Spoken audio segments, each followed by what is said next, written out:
जमीन से 480 फीट ऊंचे 4500 साल पुराने इस पिरामिड के अंदर ऐसा क्या था जिसको सिर्फ देखने के लिए रिसर्चर्स ने एक रोबोटिक कैमरा पिरामिड के अंदर भेजा। एक जगह पर आकर रोबोटिक कैमरा रुक गया क्योंकि अब उसके सामने पत्थर का एक स्लैब था। रिसर्चर्स का मानना था कि इस स्लैब के पीछे जरूर कोई ऐसा राज छुपा है जो पिछले 4500 सालों से दफन है।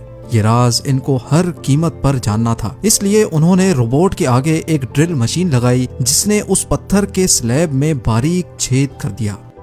अब इस छेद के अंदर एक कैमरा भेजा गया जिसने स्लैब के उस पार एक ऐसा मंजर देखा जो पिछले 4500 सालों से किसी ने भी नहीं देखा था। ज़ेम टीवी की वीडियोस में एक बार फिर से खुशामदीद। नाजरीन, मिस्र यानी इजिप्ट में टोटल 138 ऊंचे तरीन पिरामिड्स मौजूद हैं जिन्होंने पिछले हजारों सालों से दर्जनों अर्थक्वेक्स और कई खतरनाक तूफान का सामना किया, लेकिन मजाल है इनमें से कोई एक भी इधर से उधर हुआ हो। इनमें से सबसे ऊंचा और बड़ा pyramid the great pyramid of Giza कहलाता है और इस पिरामिड की बेस का एरिया 13 एकर्स है। यानी इस पिरामिड के अंदर हैरत अंगेज तौर पे एक दो नहीं बल्कि पूरी 9 फुटबॉल फील्ड्स आराम से फिट आ सकती हैं। एक एस्टीमेट के हिसाब से इस पिरामिड में टोटल 23 लाख बड़े बड़े पत्थरों का इस्तेमाल हुआ, जिनमें से कई पत्थरों का वजन 50 टन भी था। अगर इसके टोटल वजन का अंदाजा लगाया जाए तो इस पिरामिड का वजन 60 लाख टन है, जो 12 बुर्ज खलीफा के वजन के बराबर बनता है। लेकिन इतने ऊंचे और आलीशान पिरामिड्स बनाने का आखिर मकसद क्या था? हजारों साल पहले जब इंसान के पास कोई टूल्स भी मौजूद नहीं थे, तब इन पिरामिड्स की दीवारों को कैसे इंच बाय इंच लेवल किया गया? कैसे 50 टन वजनी पत्थरों को स्क्वायर शेप में काटकर बगैर क्रेन के ही 480 फीट ऊंचाई तक पहुंचाया गया? और इनको बनाने में ऐसे कौन से इंजीनियर्स का हाथ था जिन्होंने इन पिरामिड्स को अर्थक्वेक प्रूफ के साथ साथ इनकी तमाम साइड्स को एग्जैक्टली 51.5 डिग्री के एंगल पे सेट किया? ये सब आप जान सकेंगे आज की इस वीडियो में। तो आइए शुरू करते हैं। Challenge number 1। कई सदियों से मुख्तलिफ रिसर्च टीम्स इस पिरामिड की कंस्ट्रक्शन टेक्निक जानने के लिए सर जोड़कर बैठी थीं कि आखिर इस पिरामिड की हर side exactly north, south, east और वेस्ट पे बगैर कंपास के कैसे सेट की गई होंगी। कई एक्सपर्ट्स का मानना है कि उस टाइम के आर्किटेक्ट्स ने सबसे पहले ऐसी जमीन तलाश की होगी जो लाखों टन वजनी पत्थरों का वजन झेल सके। उसके बाद पोलर स्टार्स यानी वो सितारे जिनकी मदद से अर्थ के पोल्स का पता पड़ता है, उनकी मदद से पिरामिड की हर साइड को मार्क किया गया। ना कोई कंपास और ना ही कोई ऑप्टिकल इंस्ट्रूमेंट, सिर्फ इस बेसिक टेक्निक से हजारों साल पहले इस पिरामिड की डायरेक्शन सेट की गई और वो भी 0 एरर्स के साथ। Challenge number 2।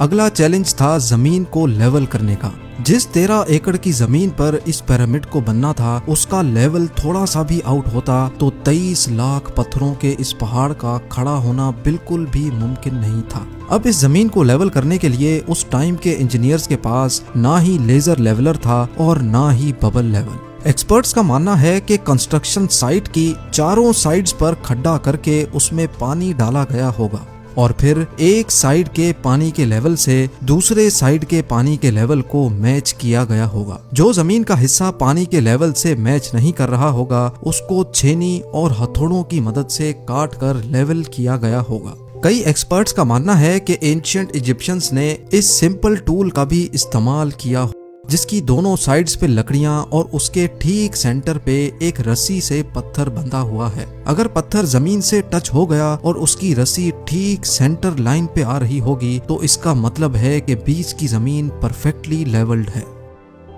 Challenge number 3। अब पिरामिड कंस्ट्रक्शन साइट पे डायरेक्शंस भी सेट थी, मार्किंग्स भी हो चुकी थी और जमीन का लेवल भी सेट था। अब बारी थी कंस्ट्रक्शन स्टार्ट करने की, जिसके लिए लाखों टन वजनी और बड़े पत्थर रिक्वायर्ड थे। लेकिन ये पत्थर काटने के लिए ना ही उनके पास ग्राइंडर थे और ना ही जैक हैमर्स। लेकिन फिर भी उन्होंने 50 टन वजनी पत्थर काटे भी और उनको स्क्वायर या रेक्टेंगल शेप भी दिया। लेकिन आखिर किसकी मदद से? जी हाँ, यही वो सिर्फ एक टूल था जिसकी मदद से पत्थरों को काटा गया। एक्सपर्ट्स का मानना है कि पिरामिड की कंस्ट्रक्शन पे इस्तेमाल होने वाली छेनी सिर्फ कॉपर से ही नहीं बनी थी, क्योंकि उनको भी ये बात मालूम थी कि कॉपर नरम होता है और पत्थर नहीं काट सकता। इसलिए इसमें एक केमिकल आर्सेनिक भी शामिल किया गया था। कॉपर और आर्सेनिक से बनाई जाने वाली ये छेनी लकड़ियों के हथौड़ों से पत्थरों पर ठोकी जाती थी और कई घंटों की मेहनत के बाद बड़े बड़े पत्थर शेप में लाए जाते थे। Challenge number 4। अब चूंकि ये खास किस्म का पत्थर जिसको आज लाइम स्टोन कहा जाता है, उसकी कटाई पिरामिड कंस्ट्रक्शन साइट गीजा से 250 किलोमीटर दूर टोरा के शहर में हो रही थी। अब मसला था ये पत्थर गीजा तक ट्रांसपोर्ट करने का। हर एक पत्थर 50 टन यानी 50,000 केजी के बराबर था, जो तकरीबन 3 पैसेंजर बस के वजन के बराबर बनता है। और ऐसे 23 लाख पत्थर सिर्फ एक पिरामिड में इस्तेमाल होना थे। इतना ज्यादा वजन ट्रांसपोर्ट करने के लिए ना ही उस दौर में कोई जानवर काम आ सकता था और ना ही उनके पास ट्रक्स मौजूद थे। हत्ता कि अगर आजकल के जदीद दौर में भी ये काम करना पड़े तो ट्रांसपोर्ट कंपनीज को अच्छा खासा टफ टाइम आएगा।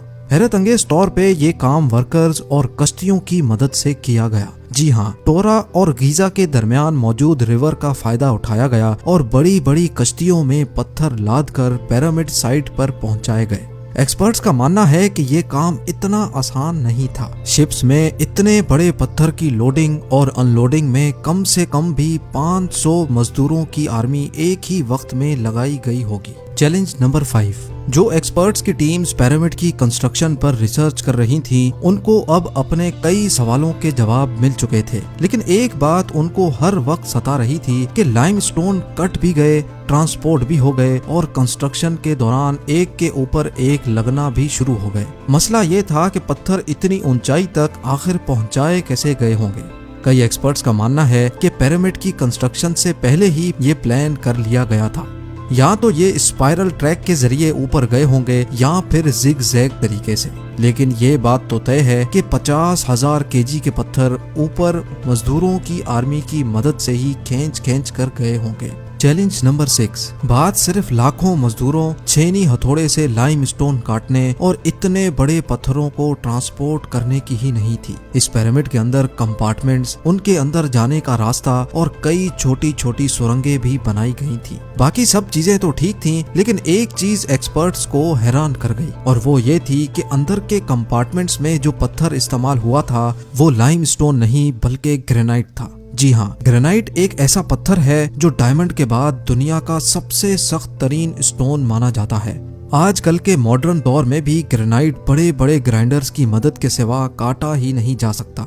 दुनिया भर से कई आर्कियोलॉजिकल एक्सपर्ट्स को पिरामिड का विजिट भी करवाया गया, लेकिन किसी को भी इस बात का सुराग नहीं मिला कि 4500 साल पहले इजिप्शियंस ने ग्रेनाइट जैसे ठोस पत्थर को इतनी सफाई से कैसे काटा था। आखिरकार कई सालों के बाद एक्सपर्ट्स ने इस मिस्ट्री को भी सॉल्व कर दिया। इजिप्शियंस ने ग्रेनाइट को इतनी सफाई से एक ऐसे आरे से काटा था जिसके दांत ही नहीं थे। जी हाँ, बगैर दांतों वाले इस आरे के दोनों साइडों पर वजन डालकर इसको ग्रेनाइट पर चलाया जाता था और बीच में बजरी डाली जाती थी। एक्सपर्ट्स का मानना है कि इस तरीके से इतने बड़े पत्थर को काटने में 4 महीनों का वक्त लग जाता था।